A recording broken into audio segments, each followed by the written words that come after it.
মাথা ব্যথার ওষুধ ইসরায়েলের কাছে একটাই, মাথা কেটে ফেলা। প্রতিষ্ঠার পর থেকে ফিলিস্তিন আর প্রতিবেশীদের সঙ্গে যুদ্ধ করেই সময় পার করছে ইহুদি রাষ্ট্রটি। জায়নবাদী ইসরায়েলিদের জ্বালায় টিকতে পারে না লেবাননের মতো প্রতিবেশী দেশগুলো। সামনে ইসরায়েলি অত্যাচার আরও বাড়ারই আশঙ্কা। এবার লেবাননে আক্রমণের জন্য প্রস্তুতি নিচ্ছে ইসরায়েল। দেশটির সিনিয়র সামরিক কমান্ডার হারজি হালেভি জানিয়েছেন, হিজবুল্লাহ নিজেদেরকে লেবানন থেকে প্রত্যাহার না করলে সেখানে সামরিক অভিযান হবে। উত্তরে আক্রমণের জন্য প্রস্তুতি নেওয়া হচ্ছে বলে সংবাদ মাধ্যমকে জানান তিনি। তবে অপারেশনের সময় বা এটি কতটা বড় হতে পারে সে সম্পর্কে তিনি বিস্তারিত বলেননি। এই বছরের শুরুতে রিপোর্ট করা হয়েছে যে কূটনীতি ব্যর্থ হলে বসন্তের শেষের দিকে বা গ্রীষ্মের শুরুতে ইসরায়েল লেবাননে স্থল আক্রমণ শুরু করবে বলে মার্কিন কর্মকর্তারাও ধারণা করেছেন।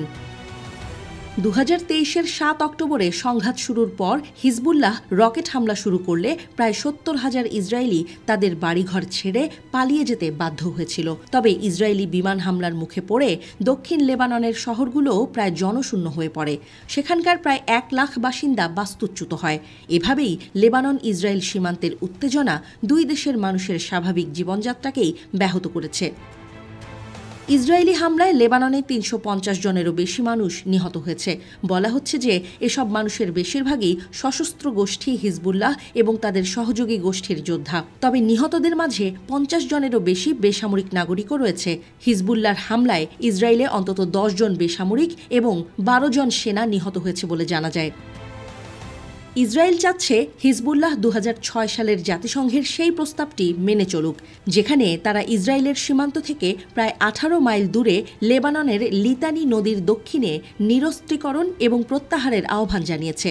1 মাস ব্যাপী যুদ্ধের অবসান ঘটাতে প্রস্তাবটি পাশ করা হয়েছিল। ওই যুদ্ধে হিজবুল্লাহ আন্তঃসীমান্ত অভিযান চালানোর পর 1982 থেকে 2000 সালের মধ্যে ইসরায়েল সেনা পাঠিয়ে দক্ষিণ লেবানন দখল করেছিল। ইরানের সমর্থন পেয়ে সশস্ত্র গোষ্ঠী হিজবুল্লাহ টিকে আছে বলা হয়। সংগঠনটির কাছে প্রায় 1 লাখ রকেট রয়েছে। এই গোষ্ঠীটি নাকি চাইলে দক্ষিণ লেবাননে কয়েক হাজার সশস্ত্র লোককে একত্রিত করতে পারে। কিন্তু ইসরায়েলের প্রধানমন্ত্রী বেনিয়ামিন নেতানিয়াহু গত বছর সতর্কবাণী হিসেবে জানিয়েছিলেন যে এই গোষ্ঠীর চালানো আক্রমণ লেবাননে ধ্বংস ডেকে আনবে। একটি সর্বাত্মক যুদ্ধ বাঁধলে লেবাননকেও গাজায় পরিণত করা হবে বলে হুমকি দেন নেতানিয়াহু।